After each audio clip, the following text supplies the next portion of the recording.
நமக்கு எது நல்லதுங்கிறது நம்ம மண்ணுக்கு தான் தெரியும். அந்த மண்ணோட ஈரத்தை காயாம காப்பாத்தி அடுத்த தலைமுறைகிட்ட கொண்டு போய் சேர்க்கறது நம்ம கடமை இல்லையா?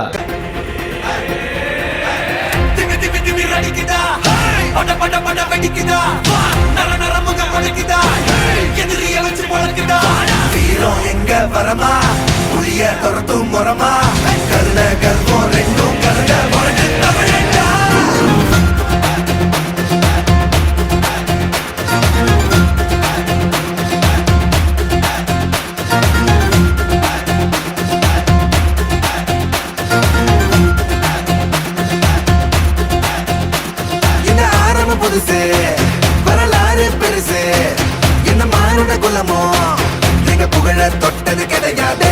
சாயிர பொழுதும் மேல் மார்புல இருக்கும் எந்த எதிரி வாழும் நீங்க முதுக பார்த்தது கிடையாது. 1000 கை உன்னை சரிக்கும் உன் மனச தூக்கி நிறுத்து. உன்னை வீசிட பாக்குற எவனோ எட்டு கிழனோ வழியே கொடுத்து எல்லாமே கொடுத்து ஒசத்துற பூமி